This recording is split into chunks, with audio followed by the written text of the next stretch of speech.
Fine student, economic survey 2023 and 24 and ये जो first module है, ये जो फर्स्ट लेक्चर है, इसमें हम लोग ओवरव्यू देखने जा रहे हैं इकोनॉमिक सर्वे का। देखो, इकोनॉमिक सर्वे और union budget both are inter related, मतलब दोनों में सबसे बेसिक डिफरेंस क्या है?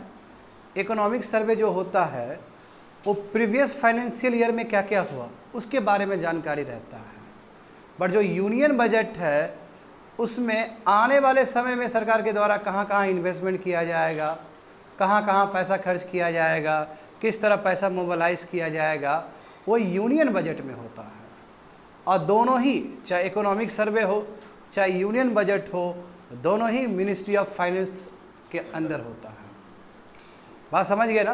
तो इसलिए देख सकते हो कि इकोनॉमिक सर्वे 2023 एंड 24 है, पर जब यूनियन बजट के बारे में चर्चा करेंगे तो यूनियन बजट कब का होगा? 2024 एंड 25। और जो फाइनेंशियल ईयर है, फाइनेंशियल ईयर का मतलब क्या होता है? 1 अप्रैल से स्टार्टिंग एंड 31 मार्च में क्लोज्ड होना। समझ गए स्टूडेंट? जैसे ये 2024 चल रहा है, तो ये 2024 चल रहा है, तो फाइनेंशियल ईयर कौन सा हो गया? Financial year 25। क्यों? क्योंकि 1 मार्च से स्टार्ट होगा और एंड होगा 31 मार्च 2025। तो ये जो फाइनेंशियल ईयर होगा इसको हम लोग बोलेंगे FY25, क्योंकि जिस ईयर कंप्लीट होता है उसी ईयर का रेफरेंस होता है उसमें। तो ये ईयर कौन सा, ये फाइनेंशियल ईयर कौन सा चल रहा है? FY25। समझ गए ना? तो ये जो जानकारी है, ये जो इकोनॉमिक सर्वे का जानकारी है, ये FY24 का जानकारी होगा। कहने का मतलब ये होगा। समझ गए ना? तो ये देखो, ये ओवरव्यू हम लोग करने जा रहे हैं स्टूडेंट्स, बात समझो। तो क्या समझते हो इकोनॉमिक सर्वे से? What is the meaning of economic survey? तो इकोनॉमिक सर्वे एक एनुअल रिपोर्ट है, एक कॉम्प्रिहेंसिव रिव्यू है, जो चीज़ प्रीवियस फाइनेंशियल ईयर में हुआ है। यानी कि यदि इस साल इकोनॉमिक सर्वे आया है तो पिछले साल क्या हुआ था, यानी कि 2023 और 24 में क्या क्या हुआ था इकोनॉमिक्स फील्ड में, उसके बारे में एक ब्यौरा है, ये एक जानकारी है।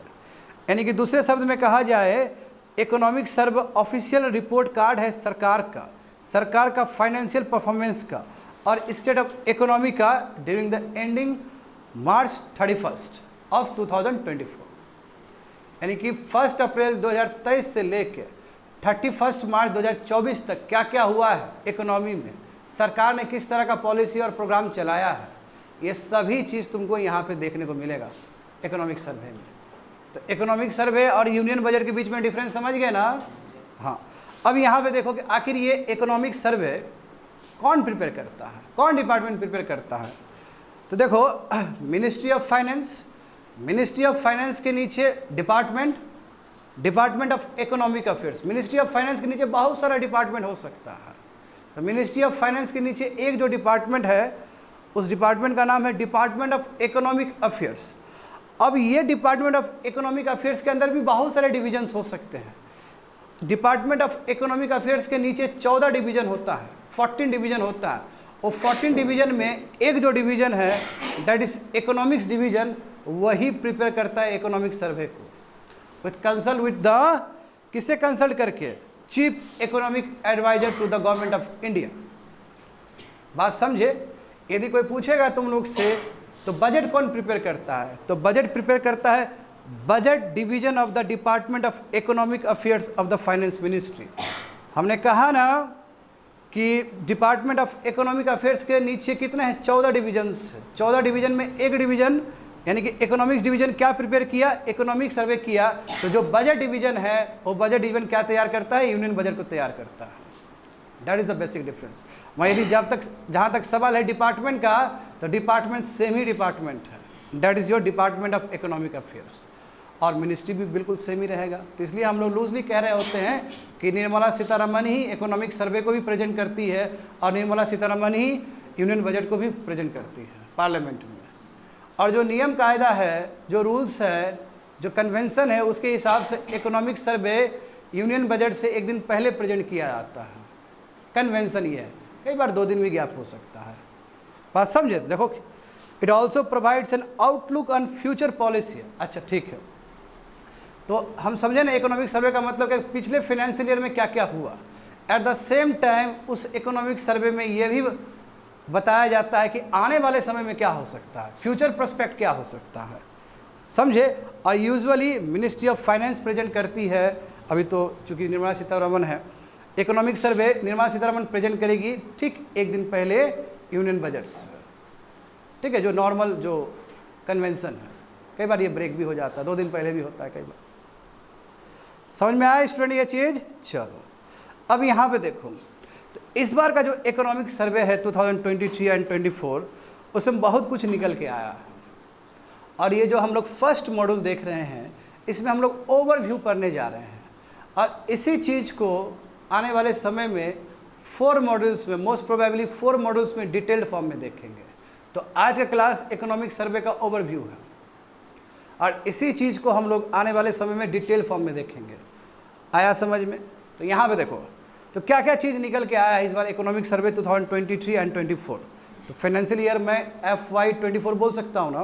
देखो, तो इंडियाज़ का जो GDP है as per the economic survey, India's का जो GDP है आने वाले समय में, ये जो फाइनेंशियल ईयर 25 है, इसमें 6.5 to 7% से ग्रोथ कर सकता है, नंबर 1। जबकि देखोगे तुम लोग साइड में फ्यूचर फोरकास्ट में देखोगे, तो यहाँ पे बाकी संस्था भी, बाकी ऑर्गेनाइजेशन ने भी फोरकास्ट किया, और इकोनॉमिक सर्वे से ज़्यादा फोरकास्ट किया उसने। वर्ल्ड बैंक ने 6.6 बताया है, इकोनॉमिक सर्वे बता चुके हैं। IMF और एशियन डेवलपमेंट बैंक ने दोनों ने कहा है कि 7% से इंडिया ग्रोथ करने वाला है करंट ईयर में, फाइनेंशियल ईयर 2024 to 25 में। मॉनेटरी पॉलिसी कमेटी बताया है कि 7.2 से करेगा भारत ग्रोथ, और SBI जो रिसर्च उसने कहा है 8% से करेगा। तो तुम्हारे मन में एक सवाल होना चाहिए कि बाकी जो संस्था है वो इकोनॉमिक सर्वे से ज़्यादा प्रोजेक्ट कर रहा है, तो इकोनॉमिक सर्वे कम क्यों कर रहा है? क्योंकि इकोनॉमिक सर्वे का एक्सपीरियंस ही वैसा रहा है। साइड में देखो, अभी तक इकोनॉमिक सर्वे ने जो प्रोजेक्शन किया था फाइनेंशियल ईयर 2020, तो फाइनेंशियल ईयर 2020 का मतलब क्या हुआ कि प्री कोविड ईयर है ये 19 से 20। तो उसमें देखो जो प्रोजेक्शन हुआ था इकोनॉमिक सर्वे के द्वारा 7% प्रोजेक्शन हुआ था, जबकि 3.9% ही हो पाया था अचीव। उसके बाद दूसरा ईयर देखो, ये कोविड ईयर है फाइनेंशियल ईयर 2021। उस समय देखो किसी को पता नहीं था कि कोविड होगा, तो जाहिर सी बात है नेगेटिव में चला गया, तो हम समझ रहे हैं कि वो एक्स्ट्रा ऑर्डिनरी कंडीशन है उस समय। उसके बाद देखो एक्चुअल प्रोजेक्शन हुआ था फाइनेंशियल ईयर 2022 का बात है। 22 का मतलब क्या, 21 से 22, उसमें एक्चुअल जो प्रोजेक्शन हुआ, जो प्रोजेक्शन हुआ और एक्चुअल जो हुआ उसमें भी गैप तुमको नजर आएगा। फाइनेंशियल ईयर 2023 देखो, उसमें भी तुमको गैप नजर आएगा। फाइनली ये देखो, ये जो रिसेंट जो ईयर गया है, यानी कि 23 एंड 24 जो गया है, उसमें देखो थोड़ा बेटर आया है, जितना प्रोजेक्शन किया था उससे बेटर आया। मगर जो 1, 2, 3, 4 साल का जो अनुभव बताता है, उसमें साफ साफ लिखा गया है कि इकोनॉमिक सर्वे जितना प्रोजेक्ट कर रहा है उतना एक्चुअल नहीं हुआ। तो ये भी एक रीज़न है नंबर 1 कि जिसके वजह से इकोनॉमिक सर्वे ने कम प्रोजेक्ट किया है as compare to other peer groups. Number 1 समझ में आया सभी को। नंबर 2 रीजन देखो, नंबर 2 रीजन खुद 1 में ही लिखा गया है कि ग्लोबल चैलेंजेस बहुत ज़्यादा है अभी वर्ल्ड में।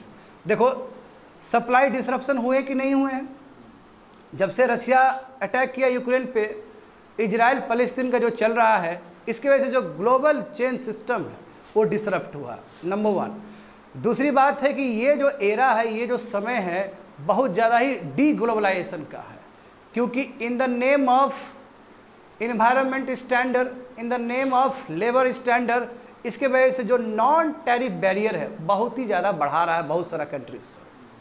बात समझे? तो ये एरा ग्लोबलाइजेशन का नहीं है, ये एरा डी ग्लोबलाइजेशन का है, क्योंकि सभी अधिकतर कंट्री अपने डोमेस्टिक मार्केट को बचाने के लिए प्रोटेक्शनिस्ट मेजर्स को यूज़ कर रहे हैं, चाहे इंपोर्ट ड्यूटी बढ़ा के या नॉन टैरिफ बैरियर्स को बढ़ा के। समझ रहे हो ना? दूसरी बात ये है कि देश में, वर्ल्ड में रीशोरिंग, फ्रेंड शोरिंग ये चल रहा है, चाइना +1 स्ट्रेटेजी चल रहा है। इससे साफ साफ दिखता है कि अब दुनिया पहले जैसा नहीं है जहाँ पे LPG चारों तरफ होता था। अब कहीं ना कहीं वो चीज़ रुका है। जब वो चीज़ रुकेगा, और इसका प्रमाण तुमको मिलता है चाइना और यूनाइटेड स्टेट्स के वार से भी। दोनों के बीच में पहले ट्रेड वार चला, फिर उसके बाद देखो टेक्नोलॉजिकल वार चल रहा है दोनों के बीच में। जब दो जाइंट एक दूसरे से लड़ेंगे तो इसका प्रभाव सब कंट्री पे पड़ेगा और इंडिया भी उसमें एक्सेप्शनल नहीं है। बात समझ में आ गई? तो ये जो क्राइसिस, ग्लोबल क्राइसिस, उसी को ध्यान में लेते हुए हमारे इकोनॉमिक सर्वे में 6.5 to 7 का प्रोजेक्शन है जीडीपी का। होप सो समझ में आ गया होगा। नंबर 2 देखो, इकोनॉमिक सर्वे ने प्राइवेट सेक्टर्स बहुत ही उम्मीद जताया है, क्योंकि देखो ये प्राइवेट सेक्टर ऐसा सेक्टर है जो कोविड के बाद बहुत ही प्रॉस्परस किया है। बात समझे? तो इसने कहा है कि प्राइवेट सेक्टर को एटलीस्ट क्वालिटी जॉब क्रिएट करने चाहिए 8 मिलियन तक एनुअली। कब तक? एटलीस्ट 2036 तक। 8 मिलियन का मतलब होता है 80 लाख तक। प्रत्येक साल कम से कम प्राइवेट जॉब्स 80 लाख, यानी कि प्राइवेट सेक्टर 80 लाख जॉब को क्रिएट करे। और ये जो 80 लाख जॉब है वो कॉन्ट्रैक्ट जॉब नहीं है, अनऑर्गेनाइज जॉब नहीं है, मैं फॉर्मल जॉब का बात कर रहा हूँ यहाँ पे। तो डिसेंट जॉब क्रिएट हो जिससे लोग को एम्प्लॉयमेंट मिल सके, क्योंकि सरकार को भी ये पता है कि देश में अभी सबसे बड़ा जो प्रॉब्लम है वो अनएम्प्लॉयमेंट का है। भले ही पीरियोडिक लेबर फोर्स सर्वे आए और वो बार बार ये बोले कि अनएम्प्लॉयमेंट एक समस्या नहीं है, केवल 3% है, तो चलो ठीक है, अनएम्प्लॉयमेंट आपका 3% ही है, मान लेते हैं, मगर क्वालिटी ऑफ जॉब्स क्या है देश में? सेल्फ एम्प्लॉयड कैटेगरी बढ़ा है। हाँ, और जो किसान का जो रियल वेजेस है वो तो बढ़ा नहीं है, या तो स्टैग्नेंट है या बढ़ा भी है तो बहुत कम बढ़ा है। और जो नॉन एग्रीकल्चर वर्कर्स है तो उसका भी तो कोई रियल वेज ऐसा नहीं बढ़ा है जो बढ़ना चाहिए कायदे से। समझ पा रहे हो ना? तो ये प्राइवेट सेक्टर से एक अनुरोध किया जा रहा है कि it is a duty of the private sector to create decent job at least 8 million per year. कब तक होना चाहिए? 2036 तक होना चाहिए, ताकि जो विकसित भारत बनने का जो सपना है 2047 तक वो पूरा हो सके। सेकंड देखो, नंबर 3 देखो, AI चारों तरफ आर्टिफिशियल इंटेलिजेंस का बात हो रहा है ना, और डर भी जताया जा रहा है कि यदि आर्टिफिशियल इंटेलिजेंस को प्राइवेट सेक्टर यदि एम्प्लॉय करता है तो कहीं ना कहीं ये जॉब क्या करेगा? रिप्लेस कर देगा। तो यहाँ पे प्राइवेट सेक्टर को भी, कंपनी को भी यही हिदायत दिया जा रहा है कि आप AI को एम्प्लॉय करिए, AI को एम्ब्रेस करिए, मगर वो जॉब रिप्लेसर ना हो, वो जॉब क्रिएटर हो। बात समझ गए ना? तो आप कैपिटल इंटेंसिव टेक्नोलॉजी को यूज़ करो, अच्छी बात है, बट एम्प्लॉयमेंट क्रिएट ना, एम्प्लॉयमेंट रिड्यूस ना हो, एम्प्लॉयमेंट बढ़े उससे। It also caution companies against being overly relied on capital intensive technologies like AI to reduce unemployment। यानी कि कोई भी कंपनी को AI पे इतना ज़्यादा रिलाई नहीं करना है कि वो जॉब को ख़त्म कर दे। AI को यदि आप एम्प्लॉयड कर रहे हो तो it must create quality jobs, job replacer ना बने। समझ गए ना? हाँ, ये जो 4th पॉइंट है ये थोड़ा चौंकाने वाला पॉइंट है। इकोनॉमिक सर्वे में ये कहा गया कि चाइना से FDI स्वीकार करो, जरूरी है। समझे ना? सीकिंग FDI फ्रॉम चाइना से FDI स्वीकार किया जाए, ताकि हमारा जो लोकल मैन्युफैक्चरिंग इंडस्ट्रीज़ है वो बेटर पोजीशन पे आ सके, क्योंकि चाइना देने के लिए तैयार है आपको FDI। ठीक है, हम ही रिस्ट्रिक्ट कर देते हैं नेशनल इश्यूज़ के वजह से और भी बहुत सारे रीजन के वजह से। तो India should accept the FDI from China, और at the same time India अपने सामान पे काम करे so that India can export their products, और इंडिया अपने सामान को ब्रांडिंग भी करना सीखे। ब्रांडिंग भी एक बहुत बड़ा समस्या है स्टूडेंट भारत में। तो इंडिया अपने प्रोडक्ट्स को बेचना सीखे, क्योंकि अभी तक जितना भी हमारा सामान बाहर बिकता है वो लो क्वालिटी वाला सामान सब है। हम सेमीकंडक्टर में कहाँ हैं बताओ? तो हम राइस बेच रहे हैं, हम व्हीट बेच रहे हैं, तो ये लो क्वालिटी प्रोडक्ट्स सब हैं। समझ रहे हो ना? हाँ, यहाँ फिगर देखो student, GDP growth show science of decline. ये तुमको नीचे जो ग्राफ दिख रहा है वो बिकॉज ऑफ द कोविड-19 में ग्राफ नीचे चला गया GDP का। और उसके बाद देखो 2020 और 21 का जो फाइनेंशियल ईयर है उसमें तो कोविड के वजह से ग्राफ बहुत नेगेटिव में चला गया due to the base effect. जब बेस इफेक्ट यानी कि जब आप निगेटिव टेरिटरी में चला गया GDP, तो जाहिर सी बात है थोड़ा सा भी GDP ग्रोथ करेगा तो आपको बहुत बड़ा जंप दिखेगा because of the negative base effect. इसलिए देखो अचानक तुमको इतना बड़ा जंप दिखा। तो यदि रियल में कंपैरिजन किया जाए तो ये जो 2023 और 24 जो चला है इसमें जो हमारा फिजिकल पोजीशन रहा है वो 20% बेटर रहा है as compare to pre covid level. यानी कि 19 और 20 में जो हमारा इकोनॉमी था उसके कंपेयर में अभी 23 और 24 में जो इकोनॉमी है वो 20% बेटर है। तो क्योंकि आप 20 और 21 से कंपेयर नहीं कर सकते, 20 और 21 से कंपेयर करोगे तो वहाँ पे बेस इफेक्ट बहुत लो हो चुका है। यदि समझ रहे हो ना, नेगेटिव में है, थोड़ा सा भी ग्रोथ होगा, पॉजिटिव होगा तो बहुत बड़ा आपको नजर आएगा कि बहुत बड़ा ग्रोथ हो गया। यदि रियल सेंस में कंपेयर करना है तो कोविड-19 से पहले का क्या स्थिति था और अभी रिसेंट टाइम में प्रीवियस फाइनेंशियल ईयर में क्या स्थिति हुआ, दोनों कंपेयर करोगे तो पता चल जाएगा। यानी कि 20% बेटर जीडीपी है हमारा, 20%। समझ रहे हो ना स्टूडेंट? चलो आगे देखो। हाँ देखो, जैसे कि जॉब एट हैंड यानी कैसे क्रिएट होना चाहिए, इस तरह। तो 2036 तक लगातार 8 मिलियन जॉब्स क्रिएट होने चाहिए, प्रत्येक साल क्रिएट होने चाहिए एज पर इकोनॉमिक सर्वे। समझ रहे हो ना?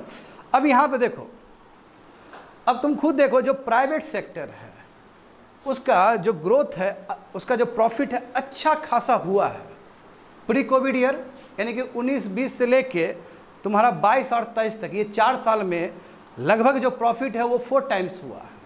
19-20, 20-21, 21-22, 22-23, ठीक है। तो इसमें लगभग उसका जो प्रॉफिट हुआ है 4 टाइम्स हुआ है। जब प्रॉफिट 4 टाइम्स हुआ है तो इससे आशा यही जताया जा रहा है कि आप कैपिटल इंटेंसिव पे काम मत करो, आप क्या करो कि आप लेबर को भी अपने साथ शामिल करो, क्योंकि you earn lot of profit and it is your duty to balance capital as well as labour. Capital लाओ, अच्छी बात है, एआई से रिलेटेड टेक्नोलॉजी है तो एम्प्लॉयड करो, कोई दिक्कत नहीं है, but it should not replace the labour, it should create employment.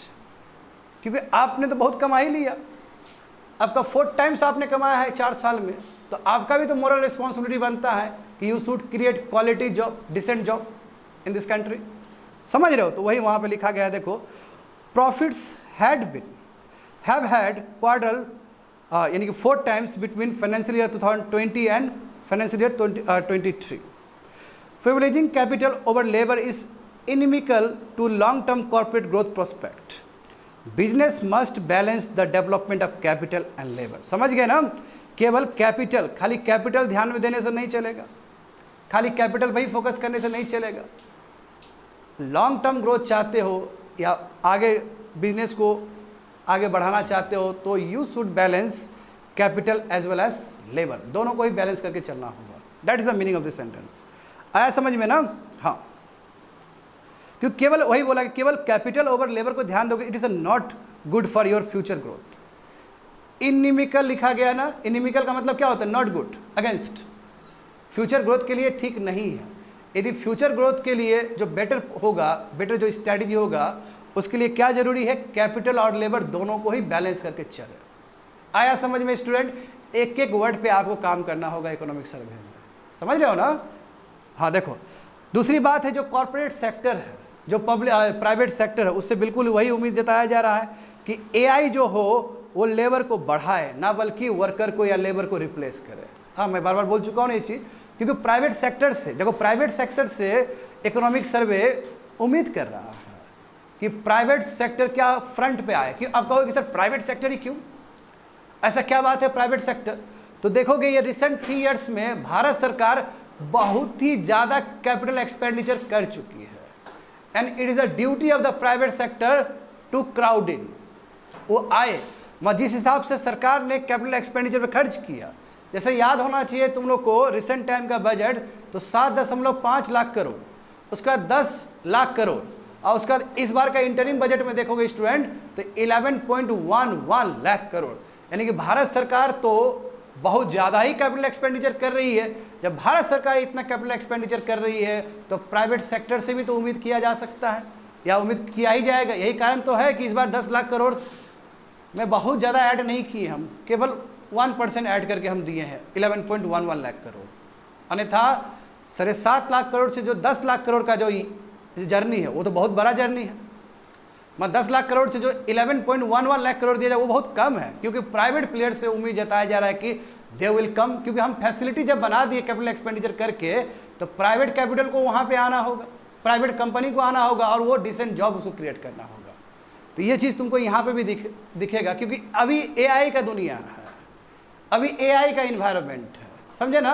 अब एआई एम्प्लॉय करके, इस तरह का टेक्नोलॉजी एम्प्लॉय करके जॉब को रिप्लेस नहीं किया जाए, इनफैक्ट जॉब को क्रिएट किया जाए।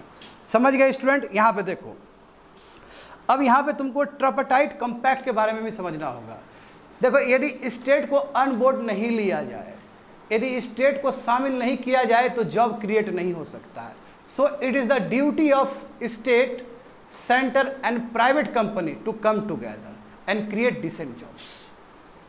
तो स्टेट का भी रिस्पॉन्सिबिलिटी बनता है, राज्य का भी रिस्पॉन्सिबिलिटी बनता है। इसी को हम लोग बोलते हैं ट्रिपार्टाइट कॉम्पैक्ट कहते हैं। बात समझे ना। तभी जाके जो एस्पायरिंग पॉपुलेशन है भारत का, उसका इच्छा पूरा हो सकेगा। क्या एस्पायरिंग है बताओ तो, पॉपुलेशन का क्या एस्पायरिंग चीज़ है? जॉब। तो जॉब क्रिएशन के लिए ट्रिपार्टाइट कॉम्पैक्ट होना बहुत जरूरी है। देखो, since many factors influencing economic growth, job creation and productivity fall under the purview of the state government. सही बात है कि नहीं है? जॉब क्रिएशन स्टेट गवर्नमेंट के अंदर आता है, लैंड स्टेट गवर्नमेंट के अंदर आता है, लैंड रिफॉर्म्स स्टेट गवर्नमेंट का हिस्सा है। हाँ, जैसे पुलिस है कि नहीं है, उसी तरह लैंड भी स्टेट गवर्नमेंट के अंदर आता है। तो स्टेट गवर्नमेंट को यहाँ पे काम करना होगा। इसलिए सर्वे में ये ट्रिपार्टाइट कॉम्पैक्ट के बारे में बात किया गया है, यानी कि सेंटर, स्टेट और प्राइवेट सेक्टर एक साथ आए और वो जो एस्पिरेशंस है पॉपुलेशन का, उसको मीट करे। और ये जो जर्नी है विकसित भारत का, जो हमें कब बनना है 2047 तक, तो उसका शुरुआत अभी से हमें करना होगा। समझ गए स्टूडेंट? आगे देखो, वेरी वेरी इंपॉर्टेंट। अब इसमें क्या बोला गया है, देखो इसमें कि देखो प्राइवेट कंपनी सब, स्पेशली इंश्योरेंस कंपनी सब, अब इंश्योरेंस कंपनी सब जो अपना इंश्योरेंस प्रोडक्ट जो बेच रहा है, वो थोड़ा सा गलत तरीके से बेच रहा है, मिस सेलिंग कर रहा है। अब मिस सेलिंग का मतलब करप्शन नहीं हुआ, मिस सेलिंग का मतलब जो उसमें एक्चुअल में जो अकाउंटेबिलिटी होना चाहिए। जैसे आप इंश्योरेंस कंपनी के पास जाओगे तो आपको इंश्योरेंस प्रोडक्ट तो दे ही देगा, बट जितना इन्फॉर्मेशन इंश्योरेंस कंपनी को देना चाहिए लोगों को, वो उतना इन्फॉर्मेशन नहीं दे रहा है। तो इसलिए इस इकोनॉमिक सर्वे में जो इंश्योरेंस कंपनी है उसके लिए भी बोला गया कि आप मिस सेलिंग मत करो अपना इंश्योरेंस प्रोडक्ट्स को, आप बोलो, अकाउंटेबिलिटी अपना फिक्स करो और बताओ लोगों को कि क्या आपके इंश्योरेंस प्रोडक्ट में है क्या। बात समझ गए ना? देखो यहाँ पे, it nudge the private sector financial players to enhance corporate social responsibility. सही बात है ना? CSR पे काम करना होगा। और CSR हम जानते हैं प्राइवेट सेक्टर पे लागू होता है, कॉर्पोरेट पे लागू होता है। ये जो बैक टू बैक जो 3 ईयर्स का जो उसका प्रॉफिट है, उसका 2% प्राइवेट कंपनी को सोशल वेलफेयर के लिए खर्च करना पड़ता है। तो ये प्राइवेट कंपनी इस चीज़ को समझे, CSR को ठीक से वो करे। By avoiding products that resemble leverage bets and by curbing the mis selling of banking and insurance products. यानी कहने का मतलब क्या है कि देखो, बहुत सारे जो कंपनी है वो ओवर लिवरेज भी होते हैं। ओवर लिवरेज का मतलब क्या है? कंपनी का अपना पैसा 10 रुपया है, कंपनी क्या कर रहा है कि 100 रुपया बैंक से लेके अपना बिजनेस बढ़ा रहा है। ये भी चीज़ नहीं होना चाहिए, क्योंकि लॉन्ग टर्म ये ठीक नहीं है। तो नंबर 1 क्या है कि कंपनी को अपना जो इक्विटी है उस पर ज़्यादा ध्यान देने की ज़रूरत है। और दूसरी बात है कि जो प्राइवेट कंपनी है, जो इंश्योरेंस कंपनी है, वो मिस सेल कर रहा है इंश्योरेंस प्रोडक्ट को, तो ऐसा नहीं करना चाहिए। बात समझ में आ रहा है ना? Eight the same time private sector को CSR का जो रिस्पॉन्सिबिलिटी है उसको ठीक से निभाना चाहिए। देखो यहाँ पे, private sector must foster a culture of long term investment to meet the infrastructure and energy transition needs in the coming decades. जाहिर सी बात है, प्राइवेट सेक्टर को फ्रंट पे रहना होगा, रहना होगा इंफ्रास्ट्रक्चर के लिए, कि इतना वो इन्वेस्टमेंट करे अपने इंफ्रास्ट्रक्चर में, इतना वो इन्वेस्टमेंट करे ताकि जो आने वाले समय में जो एनर्जी का जो नीड है, अच्छा बताओ कौन सा एनर्जी का नीड है? रिन्यूएबल एनर्जी का। तो प्राइवेट सेक्टर फ्रंट पर है। सरकार कितना सोलर अलायंस करते रहेगी बताओ तो? इंटरनेशनल सोलर अलायंस बना कि नहीं बना भारत का? इस G20 में हम लोग बायोफ्यूल अलायंस भी बना है इस बार, तो है ना। उसके बाद कोलिशन ऑफ रेजिडेंट इंफ्रास्ट्रक्चर भी भारत ने ही 2019 में शुरू किया था। तो आखिर भारत सरकार कब तक करते रहे? यह प्राइवेट सेक्टर का भी जिम्मेदारी है कि वो भी एनर्जी ट्रांजिशन के लिए अच्छा खासा इन्वेस्टमेंट करे अपने इंफ्रास्ट्रक्चर सब में। आया समझ में? हाँ, अब देखो, ये तो बहुत ही अच्छा विषय डाला है। नंबर 10 देखो, अभी देखो हो क्या रहा है हमारे भारत में कि बाहर का प्रोडक्ट बहुत फेमस हो रहा है। जंक फूड हो गया, पिज़्ज़ा हो गया, ये कितने लोग खाते हैं? हमारा जो ट्रेडिशनल फूड है, हमारा जो ट्रेडिशनल कोजिन्स सब है, ये क्यों नहीं हम प्रमोट करके बाहर बेच सकते हैं? तो भारत को भी ऐसा करने की ज़रूरत है, यानी कि भारत को भी अपना जो फूड आइटम्स है उसको ब्रांडिंग करने की ज़रूरत है, ताकि हम एक्सपोर्ट कर सकें और बाहर से पैसा कमा सकें। It also suggested that the private sector should capitalize on traditional Indian lifestyle and food habits to lead the global market. आ रहा है समझ में ना? तो हमारा भी ऐसा, तो देखो भारत में इतने स्टेट्स है, इतने इंडियन टेरिटोरीज है, हर डिस्ट्रिक्ट ही अलग है, तो हम तो इस तरह बहुत सारा अपना जो ट्रेडिशनल जो फूड आइटम्स है, करेक्ट, जो ट्रेडिशनल हमारा जो लाइफ स्टाइल से जुड़ा हुआ चीज़ है उसको हम प्रमोट कर सकते हैं। मोदी जी लाए थे ना, 1 डिस्ट्रिक्ट 1 प्रोडक्ट, उसके लिए बहुत सारा मॉल भी बना था। बिल्कुल ऐसे सामान को हम लोग क्यों नहीं प्रमोट कर सकते हैं? उस पर ध्यान देना चाहिए। हाँ, एट द सेम टाइम इसमें यह भी बोला गया है स्टूडेंट कि क्लियर पॉलिसी होना चाहिए, ईज ऑफ डूइंग बिजनेस होना चाहिए कंट्री में, क्लियर पॉलिसी होना चाहिए तुम्हारा ट्रांसफ़र प्राइसिंग को लेके, टैक्सेस को लेके, ताकि अधिक से अधिक हम लोग एफडीआई को अट्रैक्ट कर सके। तो ट्रांसफ़र प्राइसिंग का मतलब क्या होता है? ट्रांसफ़र प्राइसिंग का मतलब होता है कि मान लो कि कोई भी सब्सिडी कंपनी अपने पेरेंट कंपनी को कुछ भी बेच रहा है, तो उस समय जो बेच रहा है वो पैसा में बहुत ही क्लियर होना चाहिए, ट्रांसपेरेंट होना चाहिए। जैसे एग्जांपल देखो, जापान, अच्छा हुंडई कहाँ का है बताओ तुम? साउथ कोरिया का, साउथ कोरिया का हुंडई कंपनी है। हाँ, इसने इस बार आईपीओ जारी किया ना, सबसे अधिक आईपीओ उसने उठाया है, एलआईसी का भी रिकॉर्ड उसने तोड़ दिया। ठीक है, अब देखो जैसे हुंडई जो कंपनी है, पेरेंट कंपनी कहाँ पे है? साउथ कोरिया में है, उसका सब्सिडी इंडिया में है। अब यहाँ का सब्सिडी कुछ भी बेच रहा है अपने पेरेंट कंपनी को, तो जो प्राइसिंग है वो तुम्हारा ट्रांसपेरेंट होना चाहिए। ये ना बल्कि पेरेंट कंपनी आप है और हम आपका डॉटर कंपनी है तो आपको हम कम दाम में देंगे, ये नहीं होना चाहिए। क्योंकि यदि कम दाम में दोगे तो कंट्री को नुकसान हो जाएगा इससे, क्योंकि कंट्री विल गेट टैक्स ना, कंट्री को टैक्स चाहिए। तो क्लियर कट पॉलिसी होना चाहिए ट्रांसफर प्राइसिंग में, समझे? टैक्सेस में जानते हो ना, टैक्सेस को लेकर कितना बड़ा समस्या है।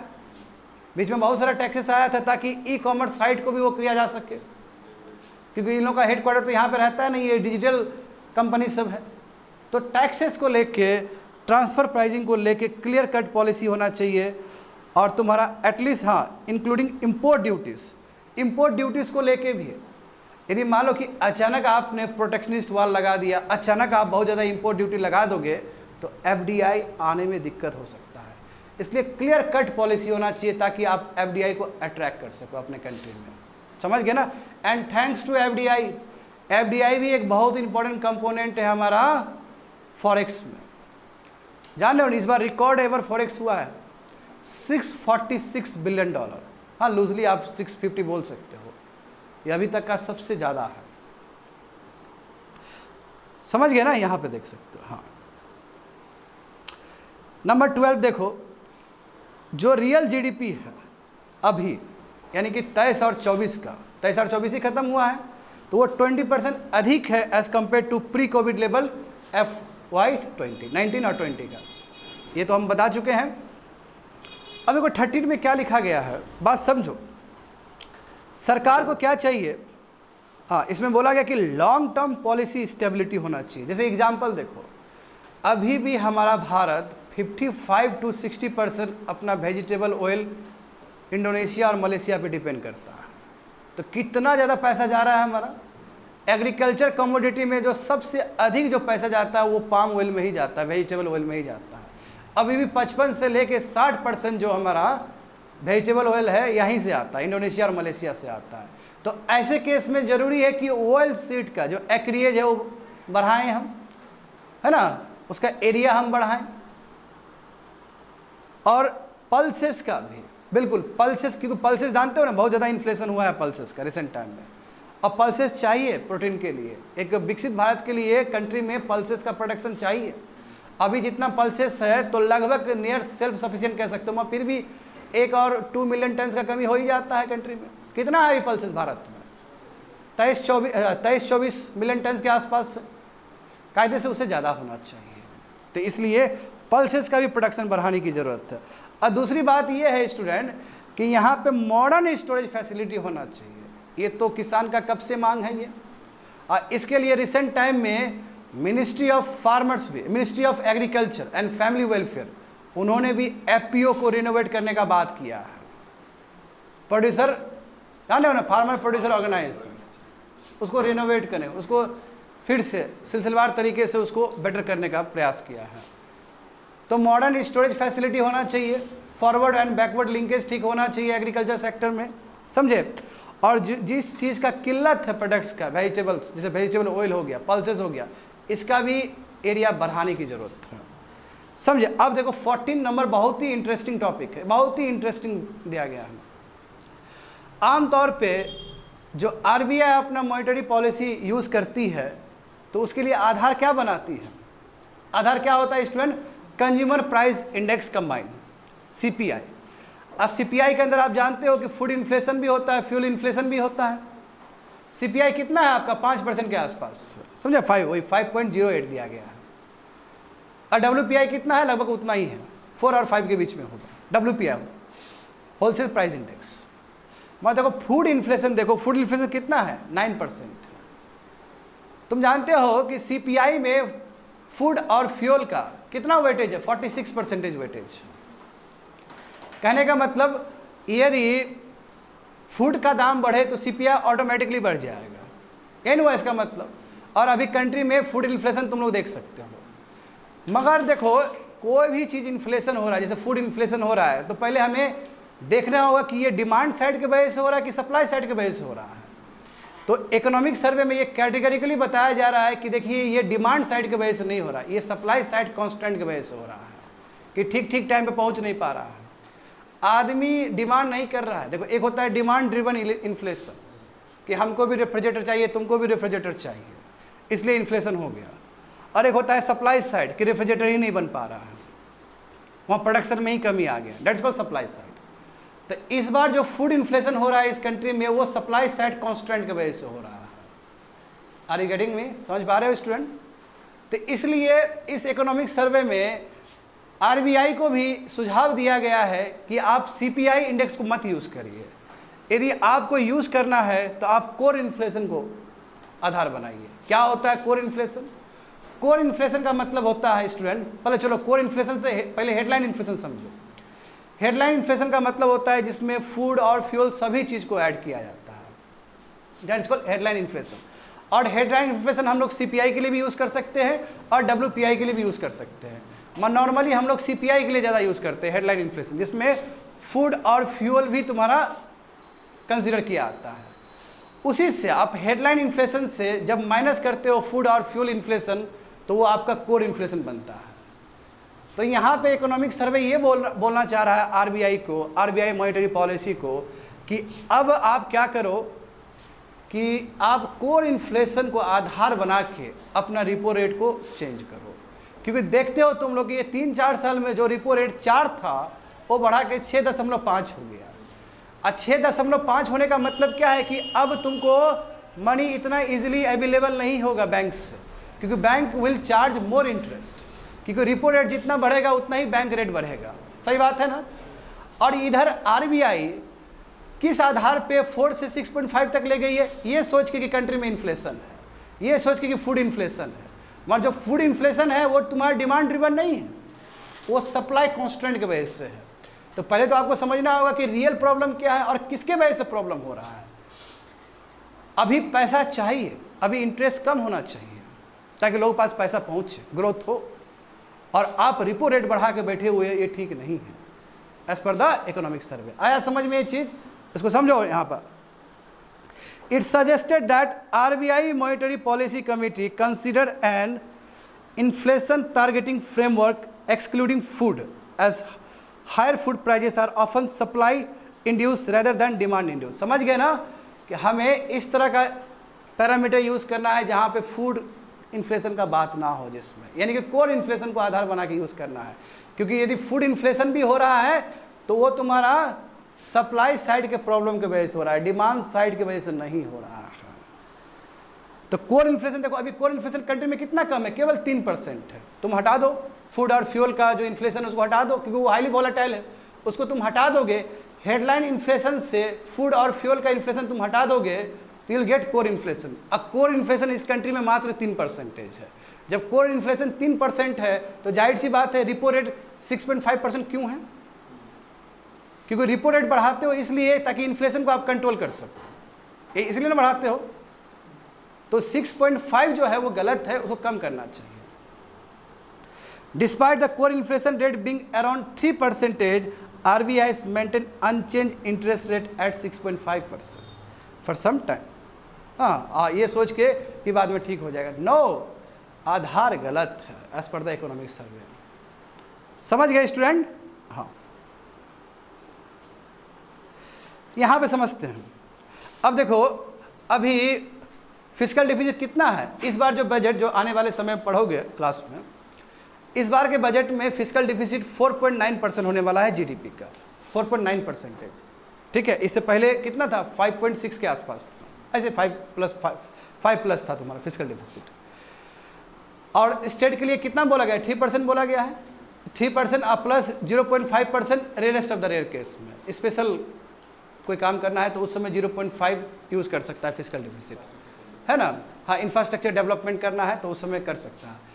तो देखो, इसमें यह बताया गया कि यदि सेंटर और स्टेट दोनों मिल के 7% से कम फिस्कल डिफिसिट करें तो कंट्री के लिए बहुत फ़ायदा होगा, क्योंकि इससे जो क्रेडिट रेटिंग एजेंसी है, जैसे मूडीज़ हो गया, स्टैंडर्ड एंड पुअर जो रेटिंग्स है, ये लोग क्या करता है कि कंट्री का इकोनॉमी को रेट करता है ना, कंट्री का कंपनी को रेट करता है ना। अभी भी भारत का जो कंपनी सब है, भारत का जो इकोनॉमी है, लो ग्रेड पॉइंट मिलता है ये लोग के द्वारा। इन्वेस्टमेंट रेटिंग जो है तुम्हारा क्रेडिट रेटिंग एजेंसी के द्वारा अभी भी भारत को लो इन्वेस्टमेंट ग्रेड मिलता है। यदि भारत यानी कि सेंट्रल गवर्नमेंट और स्टेट गवर्नमेंट दोनों मिलके यदि फिस्कल डिफिसिट को कम कर ले तो ये जो जितने भी क्रेडिट रेटिंग एजेंसी है, जैसे एसपी हो गया या मूडीज़ हो गया, हमारा जो इन्वेस्टमेंट ग्रेड है उसको बढ़ा देगा। और जब उसको बढ़ाएगा तो एफडीआई हम लोग अट्रैक्ट करेंगे, हमारा कंट्री का क्रेडिबिलिटी बढ़ेगा। समझ पा रहे हो ना? यहाँ पे समझो, सर्वे ने यह भी कहा कि यदि सरकार जनरल गवर्नमेंट यानी कि state government plus central government यदि किसी तरह ये जीडीपी का 7% से नीचे अपना फिस्कल डिफिसिट को ले आता है तो इससे बहुत फ़ायदा होगा। इससे जो क्रेडिट रेटिंग एजेंसी है जस्ट लाइक एसपी, वो हमारे कंट्री का रेटिंग को बढ़ा सकता है। जैसे हमारा कंट्री का रेटिंग बढ़ेगा उसी तरह हम will get lots of FDI, क्योंकि एक कॉन्फिडेंस बूस्ट होगा कंट्री के लिए। समझ पा रहे हो स्टूडेंट? अभी कितना है? अभी टोटल कितना है? अभी सेंटर का, चलो सेंटर का मान के चलो 5 है ना, क्योंकि इस बार 4.9 है तो 5 मान के चलो, और स्टेट का 3 मान के चलो, अभी भी 8 है, उसको घटा के 7 के नीचे लाना है। समझ गए? देखो यहाँ पे देखो। अच्छा चलो पहले ये ग्राफ को देख लेते हैं। चलो कोविड ईयर था तो कोविड ईयर में टैक्स कलेक्शन तो कम ही होगा, 10.2% है जीडीपी का। ठीक है, यानी कि जीडीपी तुम्हारा लेट से $3 ट्रिलियन का है। मैं एग्जांपल दे रहा हूँ, उस समय कमी होगा उससे, उस समय 2.7 के आसपास था।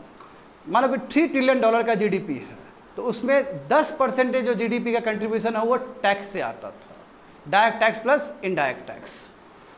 आया समझ में स्टूडेंट? हाँ। और अभी देखो, अभी एक चीज़ तो स्ट्रक्चरल चेंज तो हुआ है। पहले इनडायरेक्ट टैक्स ज़्यादा कलेक्ट होता था, यानी कि जो टोटल शेयर कहोगे तो उसमें इनडायरेक्ट टैक्स कलेक्शन ज़्यादा होता था। मगर रिसेंट टाइम में ये चेंज हुआ, ये शिफ्ट हुआ है, अब डायरेक्ट टैक्स ज़्यादा कलेक्ट हो रहा है as compare to indirect tax, जो कि अच्छी बात है। डायरेक्ट टैक्स यदि कलेक्ट हुआ तो वो प्रोग्रेसिव टैक्स है, और यदि इनडायरेक्ट टैक्स ज़्यादा बढ़ रहा है तो वो रिग्रेसिव टैक्स है। क्योंकि इनडायरेक्ट टैक्स ये नहीं देखता कि कौन अंबानी है कौन गरीब आदमी है, दोनों के लिए सेम टैक्स लगेगा। मगर डायरेक्ट टैक्स ये जरूर देखेगा कौन अंबानी है कौन मिडिल क्लास वाला आदमी है, उस हिसाब से वो टैक्स देगा। तो ये चीज़ तुमको बहुत ही सुंदर दिखेगा यहाँ पे। 11.7% जीडीपी का जो टैक्स कलेक्शन हुआ है, इसमें 5.2 क्या है? इनडायरेक्ट टैक्स, और 6.5 क्या है? तुम्हारा direct tax, which is good. कहो कि सर ये जो 11-12% जो बता रहे हो ये क्या बहुत ज़्यादा है कि बहुत कम है? ये कम है। यदि हम पीयर ग्रुप का ले, साउथ अफ्रीका सब का ले या बाकी कंट्री का ले तो वहाँ से 20 से 25% तुम्हारा टैक्स कलेक्शन होता है जीडीपी का। इंडिया में बहुत कम है। इनफैक्ट 1991 में जब एलपीजी आया था तो उस समय भी 10 से 12% ही टैक्स कलेक्शन था।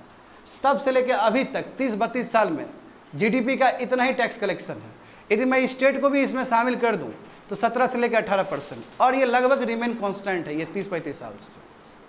तो ज़रूरी क्या है कि जो गैप है, यानी कि बहुत सारे ऐसे लोग भी हो गए मिसिंग मिडल, जैसे लोअर क्लास के लोग हो गए, वही डॉक्टर हो गए, समझ रहे हो ना, ऐसे लोग के ऊपर भी टैक्सेशन होना चाहिए ठीक से, ताकि थोड़ा बढ़े टैक्स कलेक्शन।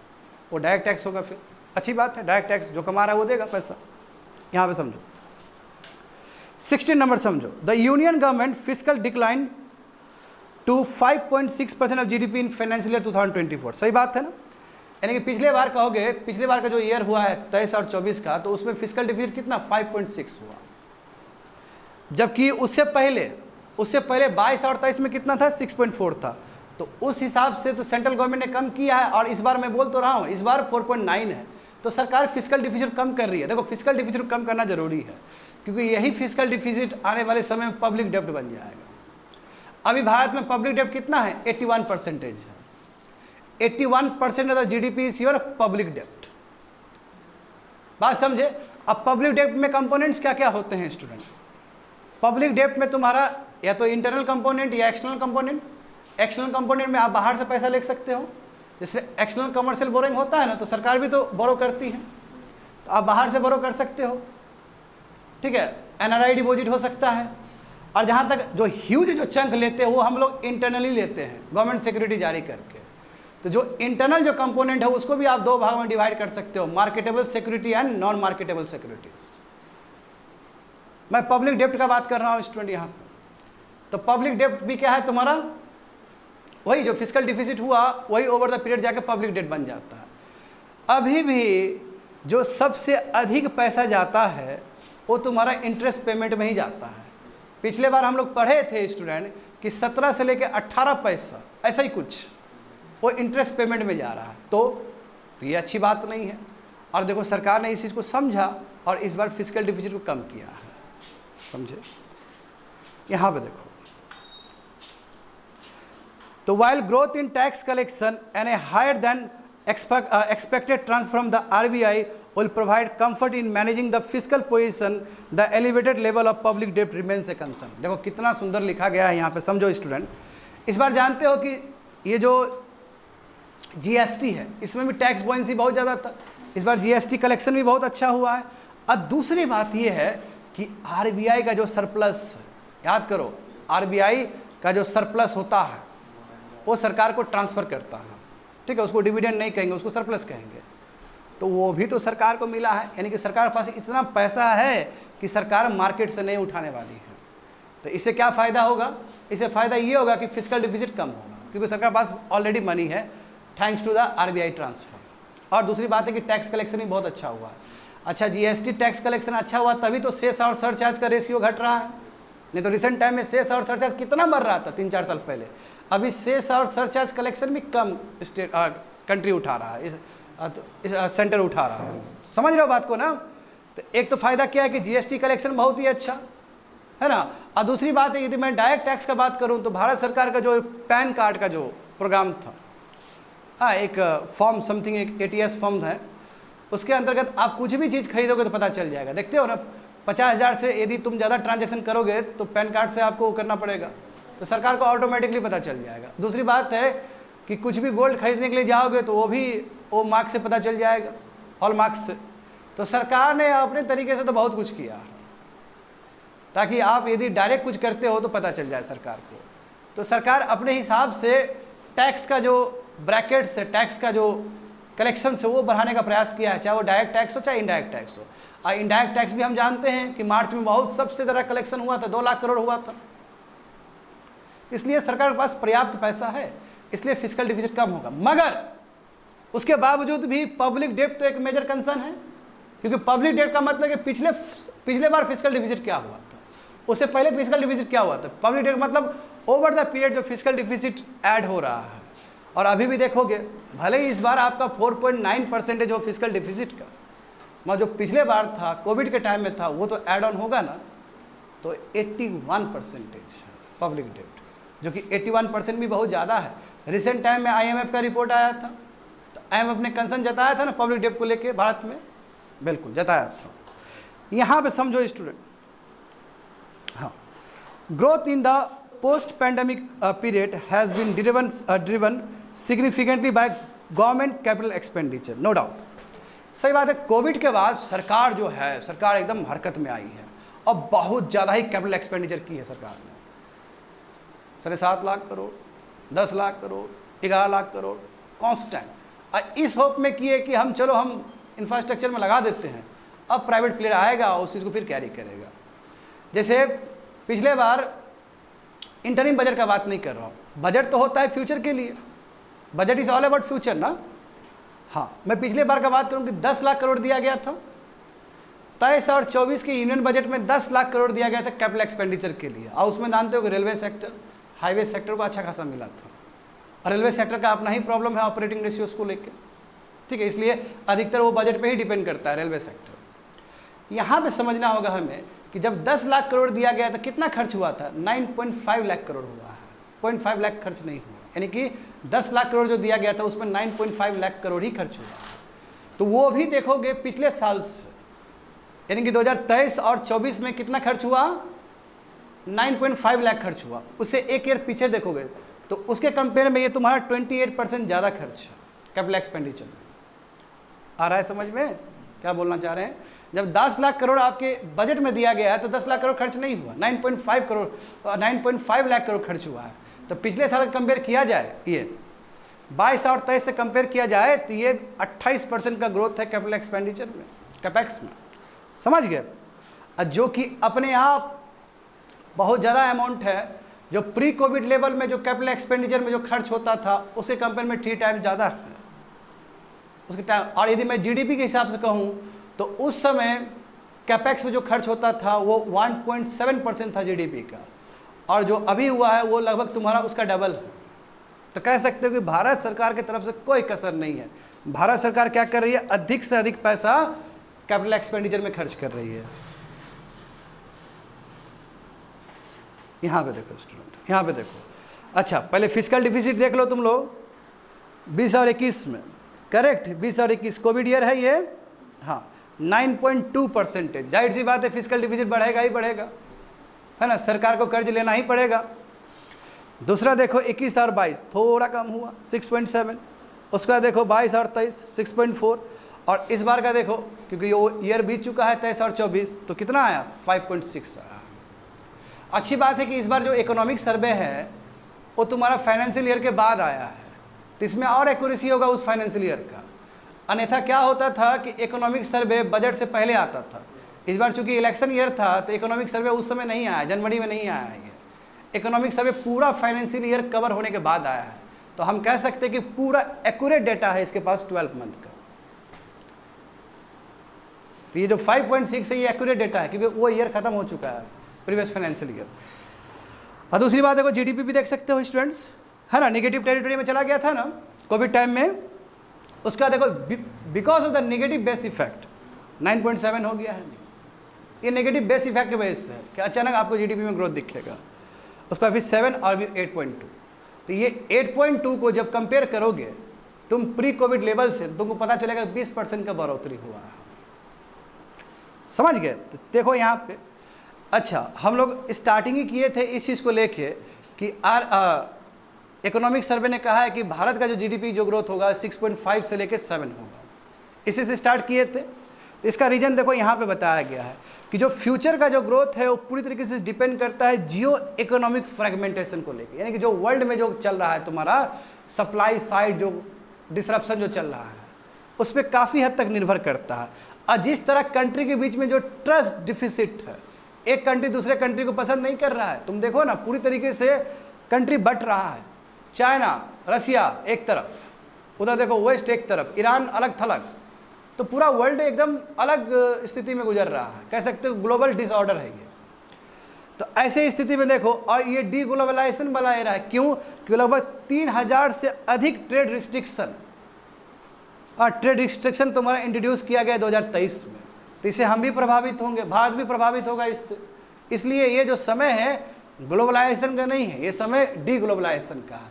और at the same time student जो यूरोप में जो इलेक्शंस हो रहे हैं, इसमें क्लियर कट एक इंडिकेशन है कि जो फार राइट पार्टी जो है वो अच्छा खासा उनको वोट शेयर मिल रहा है।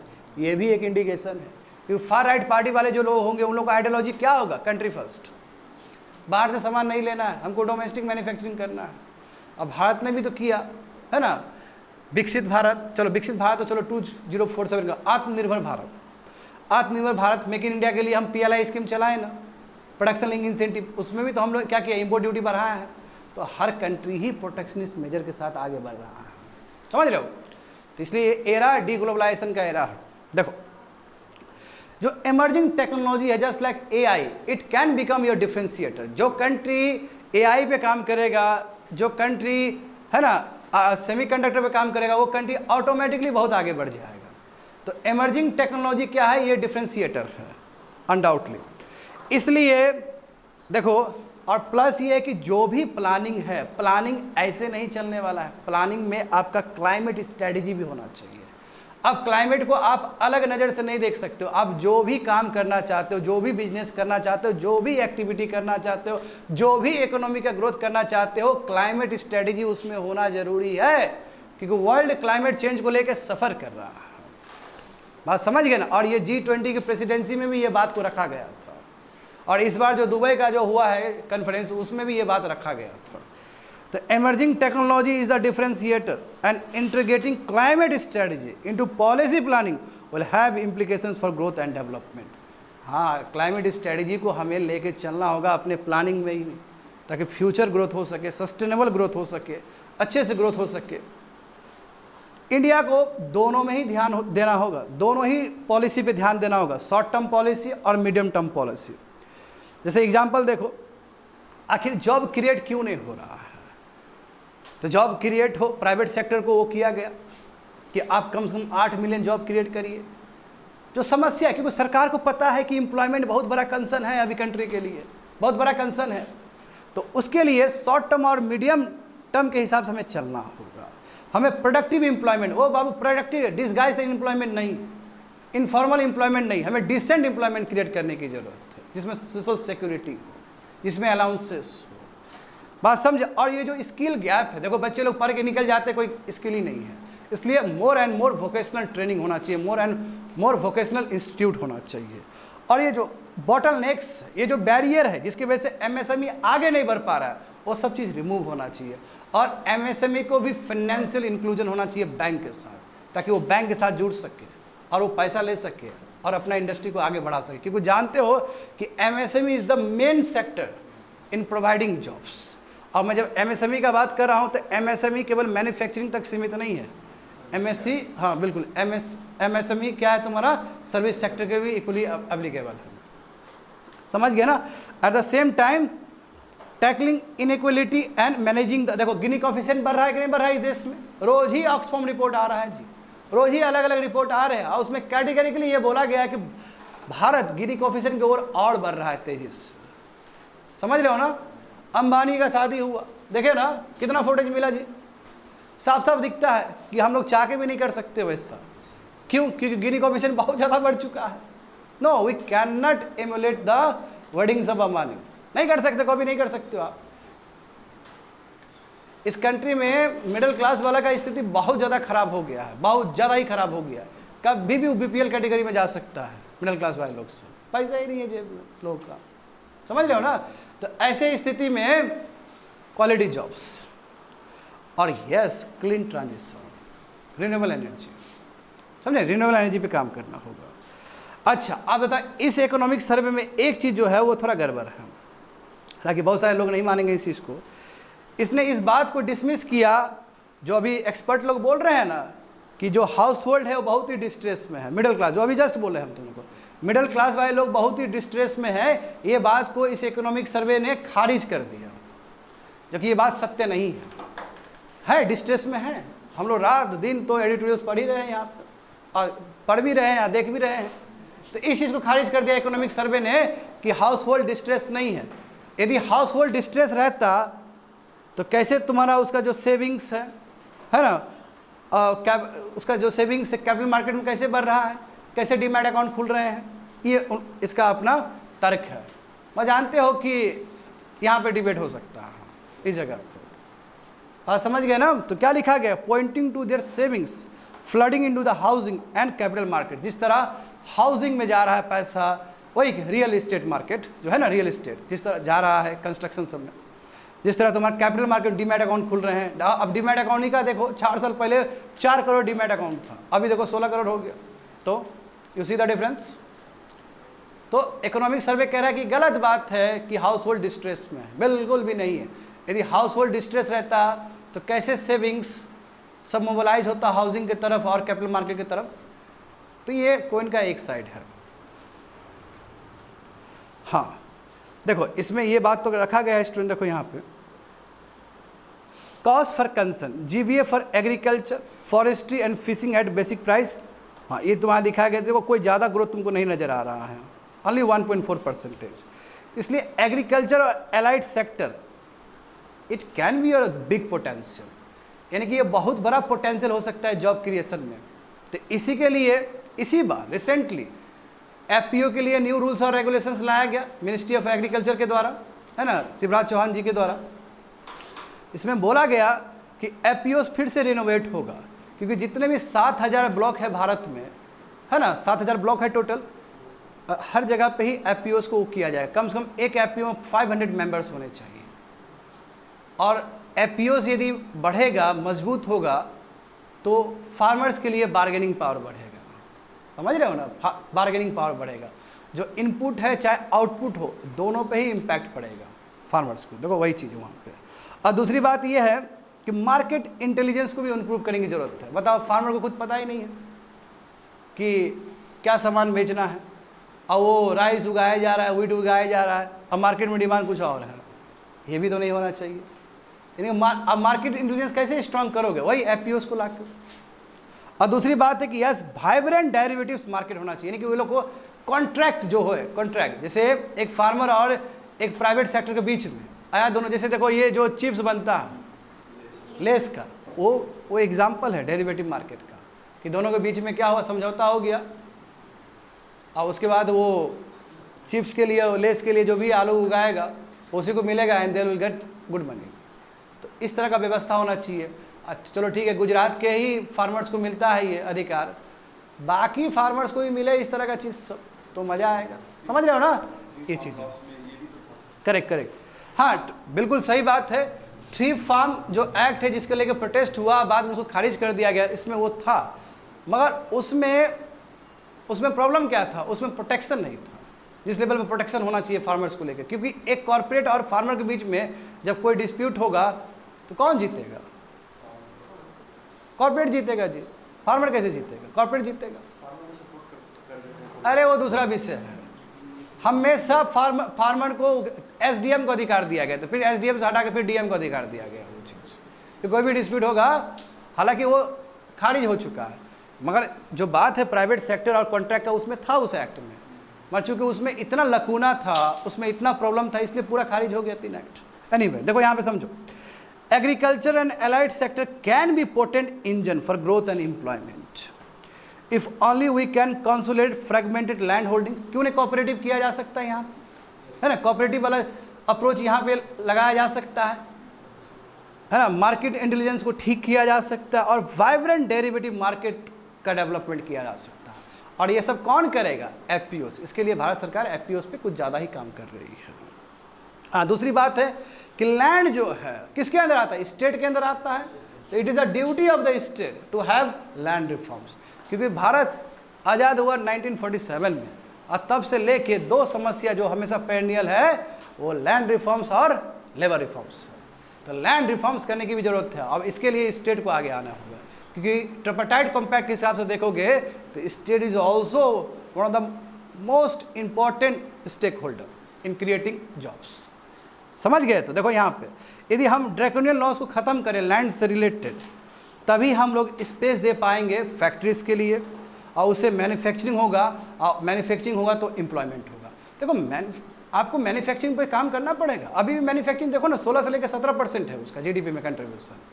और जब 1991 में जब एलपीजी आया तो उस समय भी वो उतना ही था उसका। और कब से हमारे प्रधानमंत्री बोल रहे हैं कि 25% जाएगा, 25% जाएगा, अभी तक तो कुछ हुआ नहीं।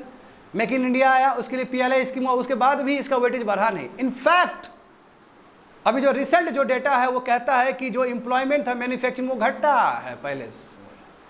और फर्स्ट जो सेक्टर है वो एग्रीकल्चर और एलाइड एक्टिविटीज है जो सबसे ज़्यादा एम्प्लॉयमेंट देता है, और सेकंड में कंस्ट्रक्शन है। ये जस्ट सीधा है नहीं, यानी कि कंस्ट्रक्शन में वही 7 करोड़ लोग इन्वॉल्व है, तो जस्ट ओवरटेक किया है कंस्ट्रक्शन में। तो मैन्युफैक्चरिंग हो क्या रहा है मैन्युफैक्चरिंग में? तो जब तक आप मैन्युफैक्चरिंग में FDI ठीक से नहीं लाइएगा, अब FDI का भी अपना समस्या, मैन्युफैक्चरिंग में आ ही नहीं रहा है, आ भी रहा है तो ब्राउन फील्ड में आ रहा है। पहले से जो फार्मास्यूटिकल इंडस्ट्री वेल स्टैब्लिश है उसमें आ रहा है, आ भी रहा है तो सर्विस में आ रहा है, सर्विस में आएगा तो कितने लोगों को फायदा होगा बताओ? समस्या ये है। तो किसी तरह यदि हम गिन फील्ड मैन्युफैक्चरिंग हाउस में यदि हम ले आते हैं FDI तो अच्छे से ग्रोथ हो पाएगा। और दूसरी बात है सरकार को मैन्युफैक्चरिंग पे ध्यान देना होगा। अब मैन्युफैक्चरिंग में ध्यान देने के लिए ज़रूरी है सरकार को MSME को बेटर करना होगा। आगे देखो, अब यहाँ से कुछ पॉइंट्स हैं। रेवेन्यू एंड कैपिटल एक्सपेंडिचर क्या हुआ, जो भी मैक्रो इकोनॉमिक इंडिकेटर्स समझ पा रहे हो ना, मैक्रो इकोनॉमिक इंडिकेटर्स सब देखो। जैसे कि देखो अब ये सब कवर हो चुका है, ठीक है, उसी को बताना है। देखो पहले फिगर देख लेते हैं स्टूडेंट, फिगर देखो, फिगर में बहुत कुछ। रेवेन्यू एक्सपेंडिचर देखो, सरकार को क्रेडिट जाता है इस चीज़ के लिए। सरकार ने जो रेवेन्यू एक्सपेंडिचर है वो लगातार कम किया है। देखो 15.5%। हाँ कोविड ईयर था, क्या करोगे, उस समय तो बढ़ेगा ही बढ़ेगा। सरकार PDS खिला रही थी सबको और भी बहुत सारा काम कर रही थी, तो बढ़ेगा ही बढ़ेगा। हाँ उसके बाद 13.6 हुआ, उसके बाद घटा है 12.8, और इस बार भी घटा है तुम्हारा 11.8 हुआ। यानी कि सरकार क्या कर रही है, रेवेन्यू एक्सपेंडिचर को कम कर रही है। अच्छा रेवेन्यू एक्सपेंडिचर कम हो तो अच्छी बात है ना। रेवेन्यू एक्सपेंडिचर भले ही वेलफेयर के लिए होता है, मगर उससे कोई एसेट क्रिएट नहीं होता है। किसी को पेंशन देना हो ना, जैसे MG नरेगा टाइप का हो गया, या ऐसा बहुत सारा पेंशन देना हो, सैलरी देना हो, सब रेवेन्यू एक्सपेंडिचर का हिस्सा है। मगर रेवेन्यू एक्सपेंडिचर का भी कुछ हिस्सा होता है जिसकी वजह से कैपिटल एक्सपेंडिचर क्रिएट हो रहे होते हैं, एसेट क्रिएट हो रहे होते हैं। जैसे कैपिटल एक्सपेंडिचर से कैपिटल तो होगा ही होगा, साथ में रेवेन्यू एक्सपेंडिचर का भी कुछ पोर्शन होगा जिसके वजह से एसेट क्रिएट होता है। वहाँ खैर देखो सरकार को इस चीज़ के लिए चाबासी जाता है कि सरकार ने रेवेन्यू एक्सपेंडिचर कम किया है। आइडियली तो ये जीरो होना चाहिए, हमारे कंट्री में जीरो नहीं हो सकता है। यदि ये जीरो हो गया तो कहने का मतलब क्या होगा कि जितना भी फिजिकल डिफिसिट होगा वो सब पैसा तुम्हारा कैपिटल एक्सपेंडिचर की तरफ जाएगा, और देश में जितना कैपिटल एक्सपेंडिचर की तरफ पैसा जाएगा उतना ही देश विकसित होगा, उतना ही बेटर इंफ्रास्ट्रक्चर बनेगा, उतना ही बेटर क्राउड इन होगा। समझ गए? यहाँ पे देखो deployment of union government capex, तो इसमें तुमको दिखेगा अच्छा खासा दिखेगा अलग अलग कंट्री का, भारत भी ठीक है। हाँ कैपिटल एक्सपेंडिचर देखो बच्चे, GDP का मैं बोलना चाहता हूँ। हाँ यहाँ पे देखो 2019 और 20 में ये प्री कोविड लेवल है, उसमें भारत सरकार जो कैपिटल एक्सपेंडिचर दे रही थी, पैसा लगा कैपेक्स में जो पैसा लगा रही थी, वो GDP का कितना परसेंट था, 1.7% था। अभी देखोगे डबल हुआ है, 3.2%। तो सरकार तो बहुत ज़्यादा ही कैपेक्स पे खर्च कर रही है, कैपिटल एक्सपेंडिचर पे, जिससे एसेट क्रिएट हो रहा है। और दूसरा चीज़ है कि जैसे कि हमने कहा है कि कैपिटल एक्सपेंडिचर रेवेन्यू एक्सपेंडिचर से भी कुछ अमाउंट होता है, तो इफेक्टिव यदि हम कहें तो इफेक्टिव तो बहुत ज़्यादा है। हाँ इफेक्टिव देखो ये 3.2% क्या हो गया कैपिटल एक्सपेंडिचर का GDP। यदि मैं इफेक्टिव बात करूँ तो इफेक्टिव का मतलब क्या कि रेवेन्यू एक्सपेंडिचर का भी कुछ अमाउंट वो जोड़ोगे तो लगभग तुम्हारा कितना हो गया, 4% से ऊपर है, 4.2 4.3 हो जाएगा। तो ठीक है, सरकार बहुत सुंदर कर रही है, समझ गए ना, सरकार बहुत अच्छा कर रही है। जैसे पिछले बार बोला गया था 10 लाख करोड़ देंगे, तो ठीक है कितना खर्च हुआ, 9.5 लाख करोड़ खर्च हुआ। सरकार ने रेवेन्यू एक्सपेंडिचर किया, उसका कुछ अमाउंट खर्च होगा ना, तो वो मिला के देखो लगभग तुम्हारा 12 लाख करोड़ के आसपास खर्च हुआ है। इफेक्टिव कैपिटल एक्सपेंडिचर का बात कर रहा हूँ मैं। सेंट्रल गवर्नमेंट के द्वारा 9.5 लाख करोड़, मगर यदि सब जोड़ दिया जाए, सरकार जो रेवेन्यू एक्सपेंडिचर दे रही है उसका कुछ अमाउंट एसेट क्रिएट होने में लग रहा है, सबको जोड़ दिया जाएगा तो लगभग 12-13 लाख करोड़ तुम्हारा गया है कैपिटल एक्सपेंडिचर में। अब समझो ऊपर, तो कैपिटल एक्सपेंडिचर जो है फाइनेंशियल ईयर 2024 का वो कितना रहा, 9.5 लाख करोड़, जबकि बजट में कितना दिया गया था, 10 लाख करोड़ दिया गया था। ये अपने आप में 28% ज़्यादा है as compare to previous year, as compare to year 2022 and 23। समझ गए ना। और हाँ यदि मैं प्री कोविड लेवल से कंपेयर करूँ तो लगभग ये 3 टाइम्स ज़्यादा है, 2.8 मतलब 3 पॉइंट ज़्यादा है। देखो the government trust on capex has been a critical driver of economic growth amidst an uncertain and challenging global environment। जहाँ दुनिया में पता नहीं कि अब आगे स्टेप क्या होगा, जहाँ सप्लाई डिसरप्शन हो रहा है, जहाँ टेक्नोलॉजिकल वार हो रहा है, जहाँ पे ट्रेड वार हो रहा है, उस सिचुएशन में भी भारत सरकार सबसे फ्रंट पे खड़ा है इकोनॉमिक ग्रोथ के लिए। क्योंकि हम रिसेंट टाइम में ये भी जानते हैं कि जो प्राइवेट कंजम्पशन एक्सपेंडिचर है वो कम हुआ है, क्योंकि प्राइवेट कंजम्पशन एक्सपेंडिचर नॉर्मली 55 से लेकर 60% कंट्रीब्यूट करता था, बट वो कम हुआ है क्योंकि वो 4-5% से ग्रोथ कर रहा है, और जबकि कैपेक्स ज़्यादा ग्रोथ कर रहा है। तो यदि अभी इकोनॉमी में जो ग्रोथ हो रहा है तो इसका जो क्रेडिट जाता है सेंट्रल गवर्नमेंट को जाता है, उसके कैपेक्स का अप्रोच को जाता है। समझ गए ना? हाँ। दूसरा देखो फॉरेन एक्सचेंज रिजर्व्स, अब इसको भी कंपेयर करो, पहले फिगर देखो। तो देखो $646 बिलियन है जी हमारे पास, ठीक है। 22 और 23 में कितना था? 578 के आसपास था। अब देखो यहाँ पे हमें आरबीआई का मैनेज फ्लोट समझना होगा, ठीक है। कई बार हम लोग लूजली आरबीआई का जो मैनेज फ्लोट है उसको हम लोग ओपन मार्केट से लिंक कर देते हैं। ओपन मार्केट ऑपरेशन नहीं है, ओपन मार्केट ऑपरेशन डिफरेंट चीज़ है। ओपन मार्केट ऑपरेशन का मतलब होता है भारत सरकार का बॉन्ड बेचना या खरीदना, that is the meaning of open market operation by RBI. ये जो मैनेज फ्लोट है, जानते हो ना, पैसा का मैनेज फ्लोट कौन करता है? आरबीआई। देखो सिंपल बात है, दुनिया भर का पैसा आता है इंडिया में, है ना। एक तो फॉरेन रिमिटेंसेस आता है जिसको हम लोग सेकेंडरी इनकम कहते हैं। हमारे भाई लोग जो तुम्हारे मिडिल ईस्ट में जो काम अधिकतर, तो हमारे भाई लोग मिडिल ईस्ट में ही है जो कमा के भेजता है, तो वो पैसा आएगा इंडिया में। वो एक्चुअली सेकेंड बड़ा कंपोनेंट है। सर्विस में सबसे ज़्यादा कमाई होता है इंडिया को। इस बार सर्विस में लगभग $125 बिलियन कमाई हुआ है ये 23 और 24 में। सेकेंड जो है तुम्हारा वो सेकेंडरी इनकम है, फॉरेन रिमिटेंसेस। तो इसके आने की वजह से हमारा करेंट अकाउंट डिफिसिट बहुत कम है। करेंट अकाउंट डिफिसिट क्या 1% से कम है आपका? हाँ, करेंट अकाउंट डिफिसिट बहुत कम है, thanks to the surplus service and thanks to the your surplus secondary income, foreign remittances. अब देखो कितना, यही तो। अब देखो क्या हुआ कि बाहर से एफडीआई, आप बात समझो कैसे आरबीआई मैनेज फ्लोट करती है। जैसे मान लो कि बाहर से एफडीआई आ रहा है, तो बाहर से एफडीआई आने का मतलब क्या है? Lots of dollar in the market. यदि डॉलर को मार्केट में छोड़ दिया जाए तो करेंसी हमारा अप्रिशिएट कर जाएगा। जैसे लेट से हमारा currency $1 is equal to 85 rupees, सही बात है, इसी के आसपास होगा अभी भी। $1 इज इक्वल टू 85 रुपीज़, और बहुत सारा डॉलर आ गया इंडिया में, बहुत डॉलर आ गया इंडिया में, तो उस समय क्या हो जाएगा कि $1 इज इक्वल टू 60 रुपया हो सकता है। तो करेंसी अप्रिशिएट हो जाएगा। तो तुम लोग कहोगे अच्छी तो बात है सर, हमारा करेंसी का वैल्यू बढ़ा है। नो, एक्सपोर्टर को दिक्कत हो जाएगा। जो एक्सपोर्टर बाहर सामान जो बेच के आएगा, $1 लेके आएगा, तो उसको 60 रुपया मिल रहा है इंडिया में। तो हमें एक्सपोर्टर भी बनना है। तो इसलिए हमारा कोशिश क्या रहेगा कि $1 इज इक्वल टू 85 रुपीज़ के आसपास ही रहे, ताकि इंपोर्टर और एक्सपोर्टर दोनों को फायदा हो सके। आया समझ में? अब यहाँ पे देखो, जब डॉलर आ रहा है, इसका मतलब डॉलर आ रहा है तो आरबीआई क्या करेगी? डॉलर को परचेस करेगी, डॉलर खरीदेगी। नहीं तो एक्स्ट्रा डॉलर हो गया तो फिर करेंसी हमारा अप्रिशिएट कर जाएगा। तो डॉलर जो डॉलर लेगी, यानी कि आरबीआई जो डॉलर लेगी, तो वो पैसा कहाँ जमा होगा? फॉरेक्स में। इसलिए फॉरेक्स बढ़ा है। बात समझो। एक रीज़न ये भी है कि जो एफडीआई आ रहा है उसकी वजह से फॉरेक्स बढ़ा है। एक रीज़न है कि सर्विस का आपका एक्सपोर्ट हो रहा है, उसकी वजह से बढ़ा है। एक सेकेंडरी इनकम जो फॉरेन रिमिटेंसेस है, तुम्हारे भाई लोग काम करके भेज रहे हैं, उसकी वजह से बढ़ा है। अल्टीमेटली देखो ना, $650 बिलियन हुआ, जो कि अपने आप में अभी तक का रिकॉर्ड है। आया समझ में ये चीज़? हाँ। आरबीआई डॉलर बेचती कब है? खरीद तो ली है, कब बेचेगी? जब देखेगी कि मार्केट से डॉलर निकल गया और करेंसी पूरी तरीके से डिप्रिशिएट कर रहा है, $1 इज इक्वल टू 90 रुपीज़ हो रहा है, तो वो भी तो ठीक नहीं है। तो उस समय आरबीआई कॉन्फिडेंस दिखा के बोलेगी कि चलो हमारे पास फॉरेक्स बहुत है, ले लो पैसा। तो लिक्विडिटी निकाल देगी, यानी कि इंडियन रुपीज़ को खरीद लेगी और डॉलर को दे देगी, ताकि बैलेंस रहे, $1 इज इक्वल टू 85 रुपीज़ के आसपास रहे। आया समझ में? देखो यहाँ पर फॉरेक्स हमारे पास इतना है कि हम 11 मंथ तक इंपोर्ट कवर कर सकते हैं। नॉर्मली इंपोर्ट कवर करने के लिए कितना होना चाहिए?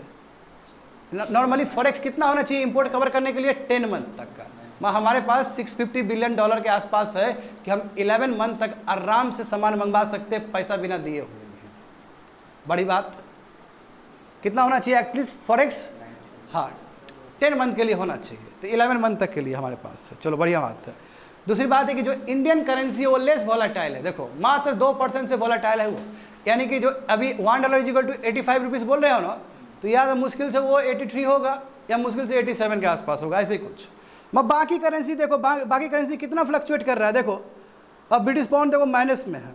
हाँ इधर देखो तुम ब्राज़ीलियन रियल देखो 10% से फ्लक्चुएट कर रहा है। यूरो देखो 2.6% से फ्लक्चुएट कर रहा है एज कम्पेयर टू डॉलर। और इंडियन रुपी देखो ओनली 1.9 यानी कि मात्र 2% से फ्लक्चुएट कर रहा है। तो यदि हम कंट्री का करेंसी देखें, कंट्री का जो भी अलग अलग करेंसी है उसके हिसाब से इंडियन करेंसी ज़्यादा स्टेबल है। आखिर कैसे, ये क्यों हुआ? Because of the huge forex, because of the surplus service, because of the surplus foreign remittances. इतना पैसा है कि हम बैलेंस कर देंगे उस चीज़ को, इसलिए इंडियन रुपीज़ लेस वॉलेटाइल है। समझ गए ना? Only 2% fluctuation. तो Indian rupees has also been one of the least volatile currencies among its emerging market peers in financial year 2024।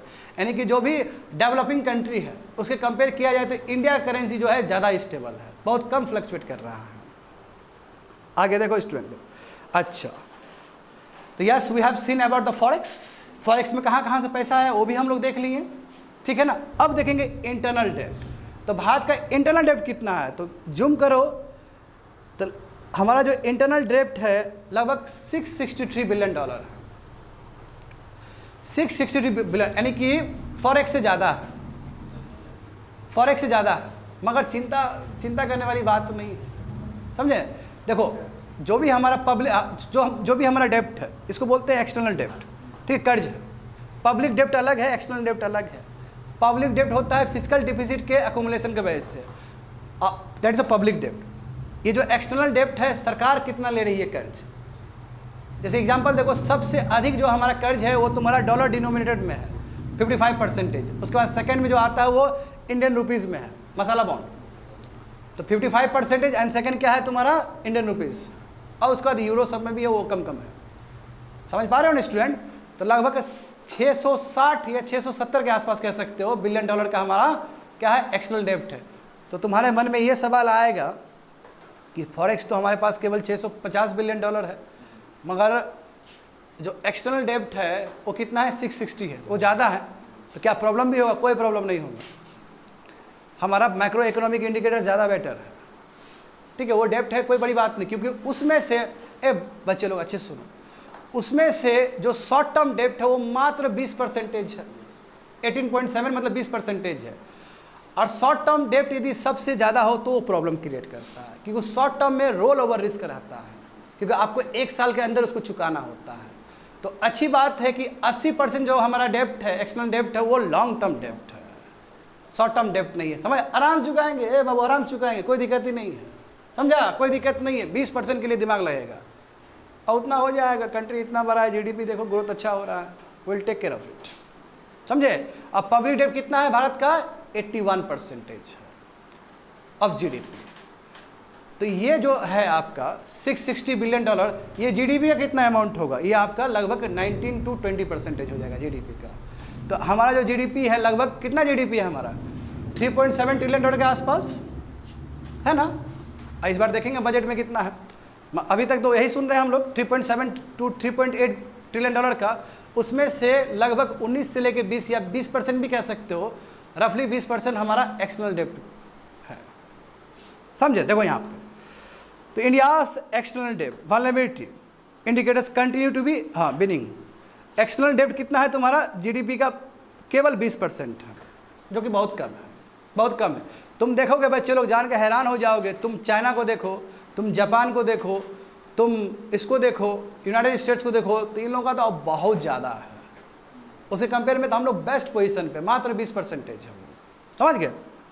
हाँ, अब रेशियो करोगे बच्चे लोग, ratio foreign exchange reserves to the total डेब्ट, तो कितना हमारा कमाई है, 646 फॉरेक्स डिवाइडेड बाई 660 करोगे, इंटू 100 करोगे तो कितना आ जाएगा, 97.4%।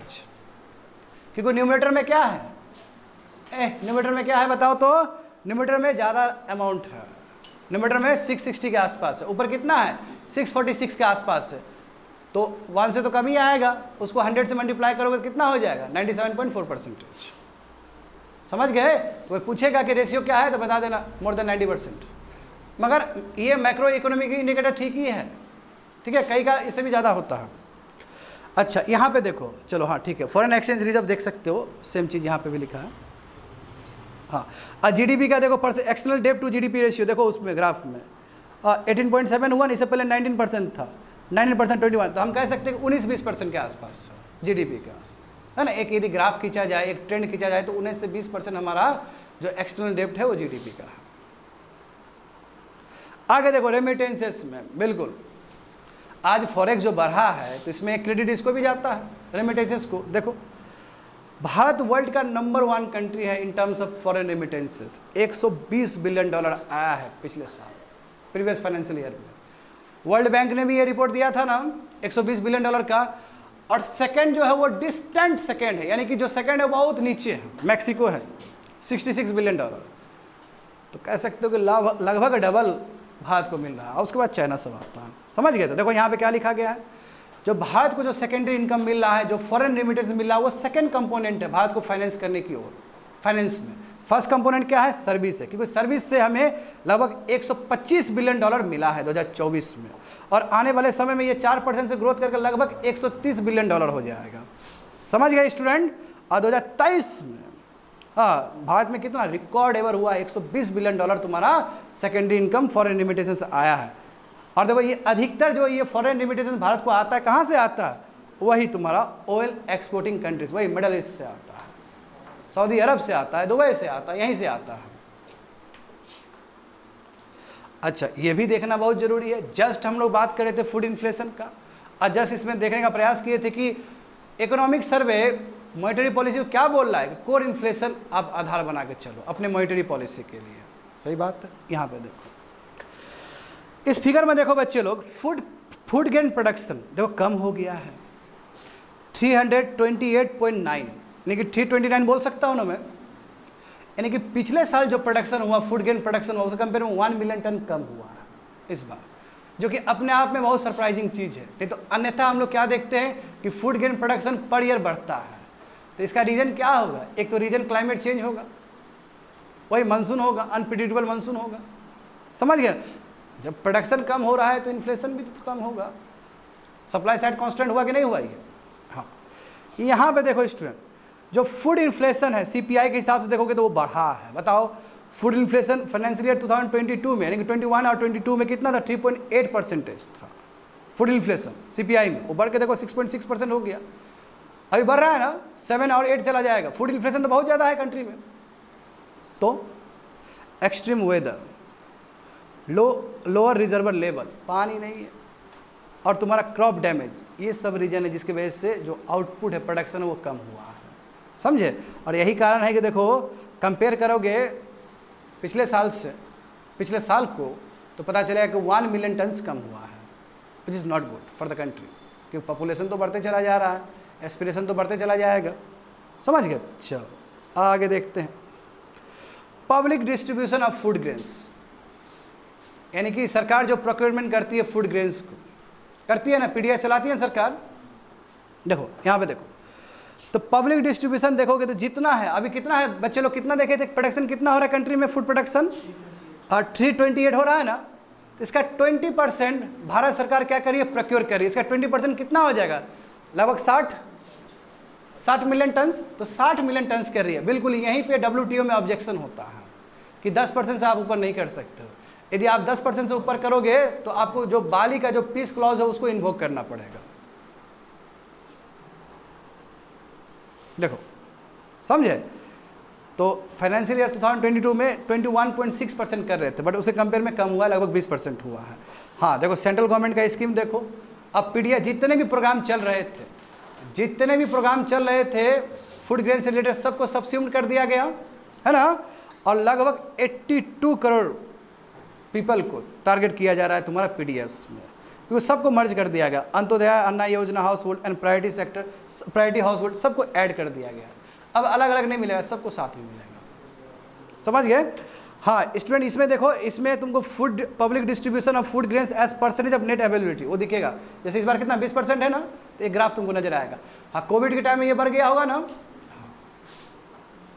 आगे देखो मॉडरेट इन्फ्लेशन, मॉडरेट देखो इंडस्ट्रियल ग्रोथ भी देखो कम हुआ है कि नहीं हुआ। देखो तो growth rate of GBA in constant price देखो तो 9.5 हुआ है, कम हुआ है। कहने का मतलब ये हुआ।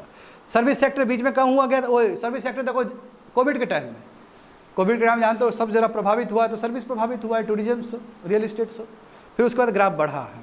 ठीक है, इंडिया का रिटेल इन्फ्लेशन रेट देखो अभी कितना है, 5.36 है, वही जिसको CPI बोलते हैं, CPI कंबाइन, और उसी को RBI टूल बनाती है, तो कितना है 5.36 है, हाँ 6 से नीचे है। अच्छा, RBI को कितना मैंडेट दिया गया है, 4 + -2 दिया गया है, 2 और 6 के बीच में, मगर जो आइडियल है वो 4 है। 4 से ऊपर हो जाए तो टेंशन है, क्योंकि उससे बैंक में प्रॉब्लम होता है, रियल रेट रिटर्न्स में प्रॉब्लम्स होते हैं। यहाँ पर देखो, तो चूंकि जानते हैं हम लोग, वही देखो मॉडरेट इन्फ्लेशन, चूंकि जानते हैं ग्लोबल सप्लाई चेन डिसरप्शन हुआ है ना, क्लाइमेट चेंज अपना ही असर छोड़ रहा है, तो ये सभी चीज़ के वजह से जो इन्फ्लेशन रहा वो ठीक ठाक रहा है। फाइनेंशियल ईयर 2023 में 6.7% इन्फ्लेशन था, वो घट के 5.4 हुआ है। मगर जो क्रिटिक्स है, जो इकोनॉमिस्ट है, वो कहेंगे कि 5.4 भी बहुत ज़्यादा है। और दूसरी बात है, फूड इन्फ्लेशन तो 8-9% से है, ये तो ओवर ना हो गया। CPI में क्या है तुम्हारा, फूड और फ्यूल 46%। यदि हम फूड इन्फ्लेशन देखेंगे तो फूड इन्फ्लेशन तो 8 और 9% से बढ़ रहा है, तो है वड़ी है, भले इसमें मॉडरेट दिखा गया हो, फिर भी वो वड़ी है, क्योंकि कायदे से कितना होना चाहिए, CPI 4% के आसपास होना चाहिए, समझे। हाँ, सरकार ने देखो, अब सरकार ने बोला कि आखिर ये इन्फ्लेशन कम कैसे हुआ, 6.7 से 5.4 कैसे हुआ, तो इसमें सरकार को क्रेडिट जाता है। ओपन मार्केट सेल, कभी भी फूड प्रोडक्ट्स खाने हो ना महंगा, प्याज वगैरह महंगा हो जाता है, टमाटर वगैरह महंगा हो जाता है, तो सरकार ऑपरेशन ग्रीन के अंतर्गत चलाती है, खरीद के पब्लिक प्रोक्योरमेंट करके कर देती है, मार्केट स्टेबलाइजेशन स्कीम, समझ गए ना। दूसरी बात देखो, LPG सिलेंडर में भी थोड़ा दाम कम कर दिया था, और दूसरी बात पेट्रोल और डीजल का भी दाम कम किया था सरकार ने। ठीक है, ये भी एक रीजन है जिसके वजह से इन्फ्लेशन कम हुआ है। ठीक है, समझ गए ना स्टूडेंट, कंप्लीटेड।